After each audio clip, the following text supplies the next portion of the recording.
Hello and welcome to a Q&A. I think it's January. Yes, January. Sure. We're recording this one a little out of order, but that's alright. It's because we have special guests. Hayley and Alex are here. They're joining us for another Q&A. They actually joined us for a Q&A quite some time ago, July 2015, and now they are joining us again for an updated, if you will. It's different questions. Let's get started. The first question is from Ice Bear, who wants to know when/how did you first meet each other? Because on the last Q&A, we kind of talked about you guys meeting each other and how that came about. That situation, which was all about like packs. Yeah. But Hayley originally was a roommate of Mallory's, and Alex was originally a roommate of mine. So that is a slightly different story. So how did you guys meet? Hayley had posted on starman.net about something that was going on at her school, and I was like, I'm going there next year, we should be roommates. And then we became roommates. It was, yeah, we started talking. I remember, I think we became Facebook friends, and then... Yeah, you called me at some point. And then I called you, and so first we tried to get you to be my roommate right away. My freshman year roommate went somewhere else, but they had a housing lock, and so eventually I got her in, though. It took it was October. Yeah, October, so it took like a month or so, but we got it. And yeah, it was fun, because you were kind of the first person I knew who was like this super, like... geeky and nerdy as we played games together. Yeah, we played a lot of games, put up enough Christmas lights for probably to be a fire hazard. It was probably a fire hazard. Yeah, it was fun. I remember, I was saying before, like, one of the things that happened was I said something about never beating a Sonic game, and you made me stay up all night and beat it. And we beat Sonic too. But those are all very fond memories. And then in your dorm room was a computer with Skype on it. With Steven. And if you were to picture that dorm room and then picture the Skype and then go through the tunnel of the internet out the other end, you would see her face on the computer of this boy in the dorm room where we lived. Correct. So how Alex and I met each other was also starman.net. I don't know if you like... There was a topic that was like, what school are you going to? And I was like, I'm going to this school. And I was like, oh, hey. You sent me a private message and was like, can I live in your house? And I'm sure it's exactly what it said. That sounds cool.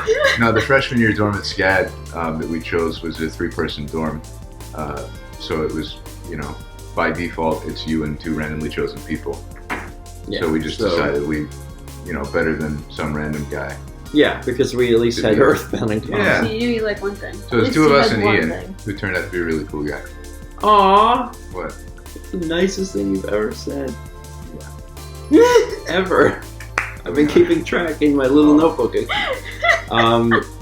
Yeah, so what Alex was saying about like us being on each other's screens is like, since Mallory and Hayley were rooming together, often, I could see like the back of Hayley's head on the screen, and if you were looking into our dorm through the window of Skype, then you could sometimes see Alex. It's just funny that the people that were in the background of our Skype conversations ended up getting together. That's why that's particularly funny. Yeah, I don't know. It worked out well. We all were very overly excitable kids with too much time and random talents we wanted to use. And so I think... And an Earthbound fascination. Yeah, and so it all kind of worked out with Earthbound. So then I just thought that was funny that, I knew you existed for a long time. I knew of you. I just had never met you. Ultimately, we owe all of this to a kind-hearted Christian boy from Kokomo, Indiana. Reed Young, CEO of Fangamer. Our next question is from VGCKenny, who asks, how important is the culture that you grew up with, and how does it affect you where you currently live? Which... kind of off the plate for me because I grew up in Horry County, South Carolina, and I currently live in Horry County, South Carolina. So the rest of you can answer this question. Who you want to start with? Let's go on the line. Yeah. Okay, well, I grew up in Wisconsin, in the eastern side, and it was very town home, everyone knows people and friendly. And now I live here and things are very southern. Southern food and Southern hospitality. Yeah, it's slightly different. Yeah. Yeah, What- like, We yours- just take all the beer and replace it with biscuits. Yeah, and that's Biscuits and tea. and sweet tea. well, how does it affect you where you currently live now? There's things I miss about home, but I don't know. There's some things that are similar, so. I feel like you've made the transition pretty well, all Yeah. things considered. Like I feel like you've adapted to the Southern lifestyle and culture. You're wearing sandals. You got it on lockdown. You're doing great. Is that all it is? Yeah, actually, that's it. If you can wear flip flops, then you're fine. Welcome to beach culture. You did it. So I guess I also grew up in Wisconsin. I grew up on the western side, sort of near the Twin Cities in Minnesota. Yeah, basically. But now I live in Los Angeles, which is very, very different. So when I grew up, my hometown was, I would drive to the cities a lot, but my hometown only had about 9,000 people. I grew up way out in the country. My dad was a park ranger, so it was very different lifestyle than LA. I find that I don't always have a lot of things in common with people because there is something to be said about the Midwestern work ethic. It's not across the board, but other people I've met who come from the same area are really, really good at working themselves to death. And sometimes that's a good thing, and so I can get upset with people when I'm like, why aren't you just working yourself to death? What are you doing? Stop it. And so I get a little crabby. And so I think that's kind of affected is that I guess maybe I just feel like it's LA is awesome, but it's just, I'm very, very different because, again, it's, very, very far away in a gigantic city as opposed to being out in the woods. Yeah. What's different about Alabama compared to California? Yeah. They're I guess they're different places. I guess. But I don't know. I grew up in the South, in Alabama, but I grew up in a city more or less, and going to Catholic school with like friends from all over the country, and in a family that's largely like recent immigrants. So I feel like I got a non-stereotype upbringing in the South, and I've lived in a lot of different places for varying periods of time. San Diego, and spent some time in Minnesota. And so I feel like I got sort of a cosmopolitan mix and can just sort of float around anywhere and be a cultural sponge. Yeah. As far as like non-stereotype Alabamian, I think you hit that. Like, Yeah, everybody's shocked. That's the nicest thing I've ever said to you. Everyone always says, "Why don't you have a Southern accent?" You do. People ask me that also. I do. You definitely also do. Yeah, it comes out when you talk to other people with stronger accents. Yeah. Maybe that's it. Yeah. But Yeah, I'm. If you compare this to like a previous video where I'm not in the South, I sound a lot more Southern right now. maybe some of us the same. But yeah, it's there. It's there a little bit. You get out in that hen house if you don't like it. And you tell me where you find that gravy. Well, I've been looking for that gravy. I tell you, that gravy's gooder than snuff. Oh, It ain't half as dusty. no, I haven't done it. Sorry. Next question is from Ebon Cole, or even Cole. Hayley, why don't you upload to YouTube anymore? Alright, so the only reason why I was uploading on YouTube was because I was unemployed and very, very bored and I had nothing better to do. And for those who don't know, you were doing like... I did like some Let's Plays, like some vlog things. It Yeah. was basically just like something I was doing to get myself out of bed because it would be a project. But editing is a thing I learned how to do, but it's not something that I enjoy doing, I guess. I had a good time with it, but I felt like, every LP episode would be like 6 to 8 hours of work for me because I was unfamiliar with the software and, I was trying to I had to keep teaching myself all these things, and I'm really happy I learned it, but it just didn't catch me. I guess it wasn't my passion. But I'm planning on reworking it just because I've been live streaming on Twitch, by the way. So I have a pretty consistent schedule right now. At least I've been painting. I've been doing creative, so I'm doing watercolors on Wednesdays and Fridays, and then on Sundays I'm playing. I play a video game, and right now I'm going through that Pokemon Crystal Vietnamese. and it's really been exciting. You picked that You up have from the caught in stream, right? huge ball. Yeah. It's killing me, man, because the game is full of glitches, and that was before I realized I had to save every 5 steps, or else and so people just watch me like totally vomit. But but I've really been enjoying it because I get to be live, I get to interact with people, and that's sort of more my jam. So I've been kind of figuring all that stuff out, like what I need to do with the Twitch page. But I'm trying to get a Twitch sponsorship thing. Partnership? Yeah, whatever it's called. Yeah. But yeah, so you should check me out. If you like those videos, if you want to see me live and chat with me, because that's my favorite part, just go to just twitch.tv/thegoogliest. Links in the sidebar. That was the transition from YouTube to Twitch, which from what I can tell and from what it sounds like you said, it's a better fit. It's way better. I definitely enjoy it. I don't have to. Basically, I set up. It takes a lot of preparation to set up, but after that, it's just like you're done, and then I just do the thing and it's done. And then I don't have to come back in later and edit it. It's just I'm finished. And I feel like I've done a good job. But the painting's been really nice. I guess I haven't been doing. I did art before. Haven't really done it in a while. So I kind of brought it back just as something to do to reduce stress and. People have been enjoying my paintings, and I've been getting a lot better with every single drawing, so I figure if I keep streaming, then I'll keep getting better, and it forces me to keep going. The next question kind of rolls into that, and it is, what do you love most about streaming? So what is your specific favorite aspect of streaming? Is it just the sociability of... Well, so when I was younger, I did theater, and what I preferred was doing things live, I guess. I liked theater a lot. I kind of liked having to think on your feet, and I mean, you have to make it work. You can't stop it and you go back and do something different. Like, it has to work. Mm-hmm. Yeah. and if everything is going wrong, you need to think very, very creatively about how to fix it. And I guess in my job and career, I do that a lot. I find creative ways to fix things that are broken, and like hearing aids and stuff. And I guess I just like being able to kind of be on my toes like that and use those skills that I have.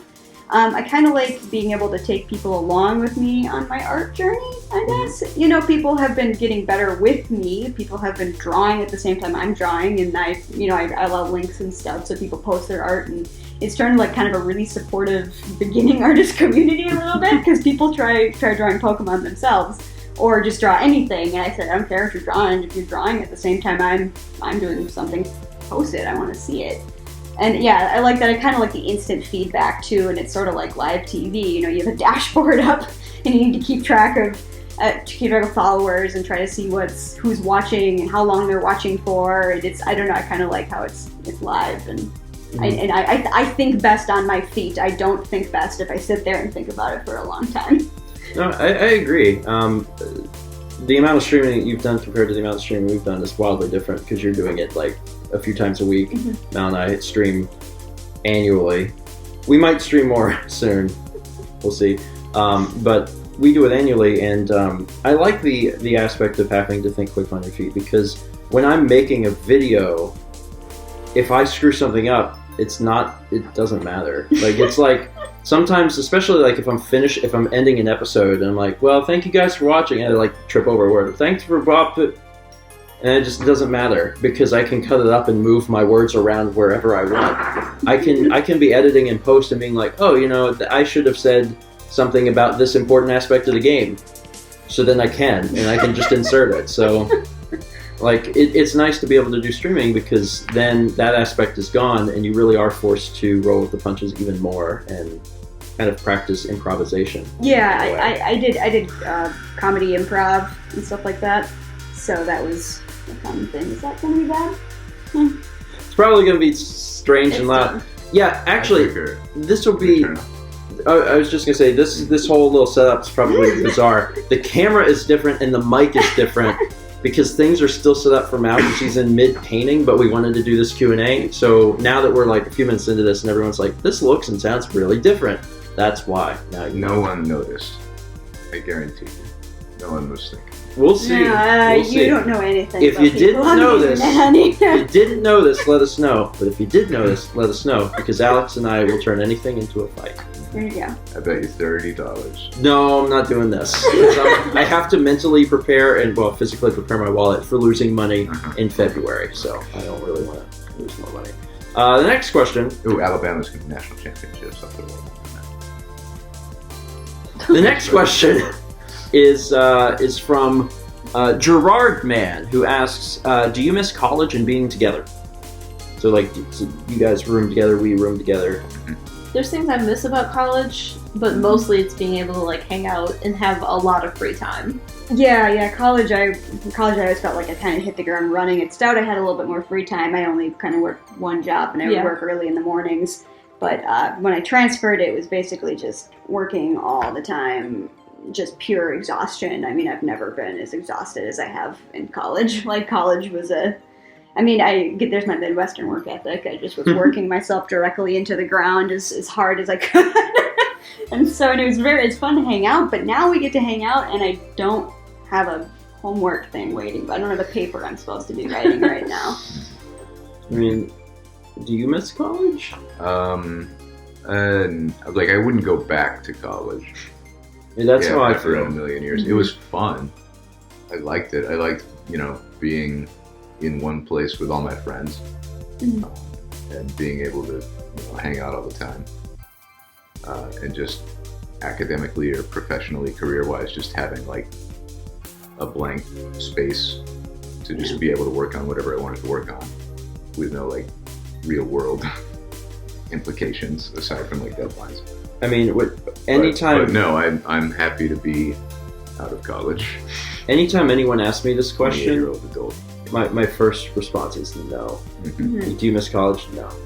Like the school aspect, collegiate aspect of college, like I don't miss at all. I liked that. Am I the only one who'd go back and get a master's? I would not go back. I wouldn't go back. I've toyed with the idea, but there's a part of me that says no, at least right now. I feel like I'd be way too exhausted. Like- and, I also associate college with massive debt, so that's another That reason too, I yeah, would massive not go debt. back. So I will take courses online, either college courses or learning style Mhm. for the family. Fun for the whole family. So I can still learn things and get exposure to different topics and expand skills and career opportunities without having to pay lots of money and change my life radically. I'm with you. Like, the only thing that I actually miss about college is just the people. And that's been so much easier to stomach now that Dan lives down the road. It's like, oh, really, I only miss Dan. So now, now that Dan lives here, everything's fine. There's literally no reason to ever go back to school. I'm jealous. You should be. I live next to I Dan. know. He's great. Anyway, next question is from Nickville. How did Stephen ask for permission to film all of you? Complicated waivers, stacks of paper this big. Stephen started doing the vlog and he was like, I'm gonna do this thing where I record stuff all the time. And I was like, please don't record me. And he was like, ha, that's funny. And then he just did it. I was like, no, I'm serious. I tend to take privacy seriously and want to have control over how I'm presented publicly.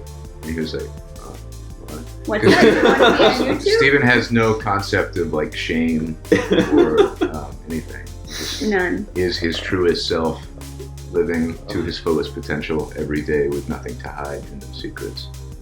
And that's very admirable. But I do not do that. It's very admirable. I do not live that way. But also, I'm the only person that thinks that way, and I just assume everyone else is fine. Yes. Nice to meet you. Who are you? Can I put a camera in your face? That's the way conversations Well, that go. was kind of how, my first time on the vlog was, because I was done with school forever, which is when we were done, and that was the first time, and what's interesting on there is you can kind of tell that I'm really uncomfortable.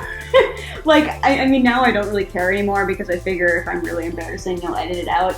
But I notice, especially in that vlog, I'm a lot more still, it's sort of more like I'm doing improv comedy. It's not like I'm trying to be this different, not a different version of myself. That's who I was, but I was picking, it was weird about the camera was kind of weird. I was figuring out how to work with it. In your defense, a lot of times the like people's first time on the vlog is like that. Like for Yeah. a long time, Thomas made this entirely new persona where he was like super rude and mean. Like all the early like vlogs with Alex. Thomas. Like Alex. Yeah, I mean, I ham it up. Yeah, I mean, yeah, a little bit like that. But like Thomas's persona, everyone was like, "Man, Thomas is like a bad dude." And I was just like, "Yeah," and like that was Thomas is a bad dude, but that was. I kind think of that his whole reaction thing. is normal because how else do you respond to someone filming you? That doesn't really happen all that often. You're just like Unless looking away. unless you live near me or live with me, then it happens all the time. The next question is from Daniel Mayo. What was the most stressful assignment that you had in college? I can probably guess one of my photography finals. We had to make prints of the same image and had to make 30 of them, and they all had to be identical. And we did it in the dark room by hand. And like my professor laid them all out, and he'd be like, "No, no." And then if you didn't get enough of the same, like you did not get a passing grade. Wow. I can think of a few that were stressful for different reasons. Like when I was the build master, that meant that I was in charge of like getting the final build of the game together for the final. It was the final project for like the senior project, like getting that working, tested, and ready for the class. And I was like working through the night on it, as I did All the time. like the whole semester. And you know, trying to get up early enough in the morning to make sure everything was good, but like not being able to sleep and all. Mm-hmm. And then there were other things like we had 2D design freshman year, and it was a class where we learned nothing. And then there was a final project where we just like glued a bunch of stuff to poster board, and that was stressful just because like, what the hell am I supposed to be doing? Like it's just totally arbitrary. Yeah, and Alex is actually completely right. Like that, we didn't learn anything in that class. We didn't learn any principles or anything. It was just terrible. Yeah, it was bad. The guy lived in a tree. He did live in a tree. Like, that's not even a joke. He lived in a tree for a time. Oh. I was trying to think about what my most stressful thing was. I mean, typically all of them were stressful because I was trying to fit them in around work.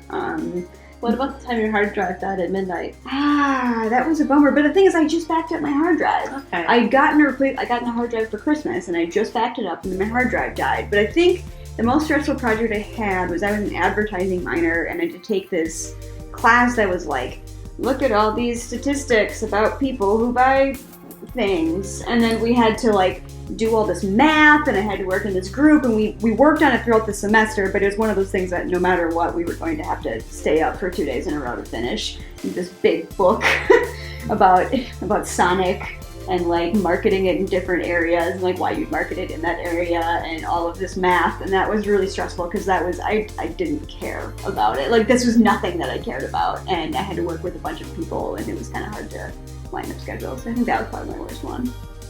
The most stressful thing, probably, at least initially, was psychology. Which was not an assignment, but was... That was my third thing. Yeah, we had to... it was every single week, or every 2 weeks, The we had to class write was- 10 pages single-spaced on a chapter. It wasn't 10. The class was divided into 4 or 5 units. Mhm. Every unit had a test, and for every unit we had to turn in pages of notes on the reading. Yeah. And it wasn't like you do it and you get an A. It was like based on the number of pages you write, that's what grade you get. So Yeah. if you want a C, you do 20 pages. Mhm. If you want a B, you do 40 pages. If you want an A, you write 60 pages, Yeah. something like that. Yeah, it was And it was just preposterous. horrible. It's like the worst exercise in academic drudgery, That was awful. where you're just like vomiting out words to try and hit the number. Like you're not even. And you said she doing read anything it useful. because she I got made an A. comments on stuff. I got an A in that class, and yes, she did read it because I would write things, and then when I would get it back, she would have circled things and wrote like, "Yes, good job. Oh, I love this story." Like, and it actually turned out all she really wanted was to read about your life. That's not something that I Yes, not wanted really. to do for an Yeah. assignment. But you, on the other hand, are very, as we've seen from the vlog and your constant Let's Play talking, like you're good at just filling air. Yeah, so That's all you had to do was so talk that's about what I yourself. did. I didn't even really talk about the chapter. It worked out. Otherwise, for stressful, I would just say like having to be on set every single day for, several weeks for Phoenix Beyond. Mhm. It was terrible. And it also, like, I already knew at that point, like, I really didn't want to be a filmmaker. Like, I was like, no, I really hate this. I just want to do editing. But I was on set for that, and that just further cemented the idea. Like, oh my God, I will never do this. I will never be on set doing any of this junk. This is not what I want to do. So, next question is from Lydia Marie, who asks, is knowing ASL a job requirement, or do you guys use interpreters? That's directed towards Hayley. So I know sign language. I mean, I need to work on it more for sure. But I only learned randomly in college. I just kind of fell in love with it and just took all the classes. Like it wasn't that I thought about it and I knew I was going to be in the hearing aid industry. It was just this all series of happy accidents. But the thing is that I don't sign at work because typically people who come in to get hearing aids, they don't know sign language. Mhm. Like that's the thing. And I've only ran into 2 people, and it's the one of the times like just completely broke my heart. So for some reason, like, so he was here to see the ENT doctor, and his parents were forcing him to go get a cochlear, and he didn't want one.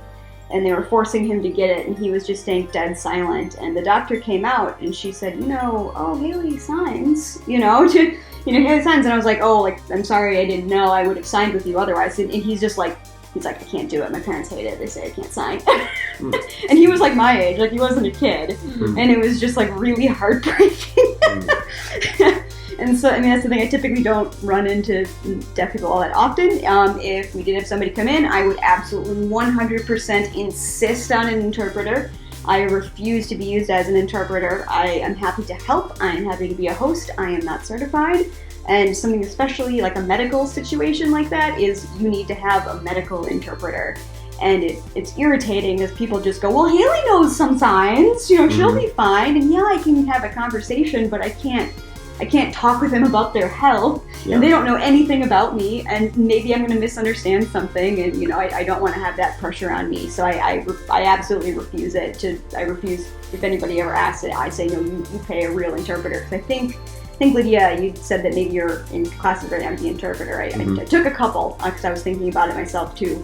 But I absolutely completely insist on it just because that's what they deserve. I mean, you deserve to have somebody who's going to translate well and who's skilled. And I'm fine to hang out and I can help people find where stuff is, but for medical stuff, interpreter, sure. It definitely makes sense. Next question is one that we could probably all answer very quickly and easily. It's from Laughing 00 Hyena. If you were to do a Let's Play together, what would it be? We did it! We did it. We actually just wrapped on Super Mario 3D World, aka Cat World, where we played the roles of Luigi/Larry, Peach/Pesh, Toad/Frog, /Mush. Becomes Mush near at the some end point. for some reason. And then, of course, Good old Barry. Good old Mario/Barry, who really stole the show for all the wrong reasons. Barry went through a lot emotionally. Oh yeah, it's Barry had a journey. A journey of self-discovery. The Let's Play is less about the game and more about Barry's emotional journey. So we're excited to put that out. Probably it's your best one. Hands down, it's going to be the best one because I think people are going to extremely enjoy it. It's especially if they get far enough to where they're starting to learn more about Barry. I think that they'll really have a lot of fun with it. Yeah, so that's the answer to that question. Because if we were going to do one, it would be Cat World because we did it. And then finally, the last question is from Parker Doss. How uncomfortable is it having us ask you all of these intrusive questions? I mean, some of the questions I get a little, that's really weird. Like, there's some stuff that's just, like, really weird. And You're talking about all the questions. Yeah, like, not these ones. Like, the ones if your question was included, you did great. For everyone else, your question was terrible. No, but there's always, I mean, typically your fans are great though. When people ask those really weird, inappropriate questions, there's usually somebody who it actually kind of like stands up for us, and they're like, "That's really weird," and don't do that. And that's fine. No matter what, especially on YouTube, you're going to have comments that are fairly undesirable comments or weird. But I would say that comparatively for other people to do the same sort of thing, I feel like the amount that we have is substantially less. So less. No, it's an amazing. You have a really good community, and I mean that. You've really cultivated a nice community. I feel like we do. I'm really proud of that. I feel like we have a lot of like level-headed people who understand not to type derp derp derp. So yeah, there were a lot of great questions, honestly, that you guys asked. We only have time for like 10, but thank you for asking them, and thank you guys for joining us for this Q&A. I appreciate it. Oh, pleasure. We were happy to be here, and we miss you. Oh, we miss you too. We'll see you again soon. Leave your questions in the comments on this video to have them considered for the next Q&A, where Stephen and Mallory will be joined by everyone's favorite Barry. By Barry Manilow. Barry Manilow will be here with Stephen. Willie! Yes! Wow! I didn't even know that. That's incredible. You better book him. You better hurry up. I hear he's pretty busy. I know you only got a verbal commitment. You really should call his agent and get it in writing. In all seriousness, leave your questions for next month. Mal and I will be here answering questions. Barry Manilow might be here. Maybe, you don't know. But I You would might not, Skype him in. He might do that cheap. I would not leave questions specifically for Barry Manilow in case he has to cancel at the last minute. Should we end this one on another awkward hug? Because last time they asked us for a group hug, and this time we could just do a really, really awkward one. Yes. Sure. That was a question. It was, could you have an awkward hug? Yes. Friendship. Is that a hug? Yes.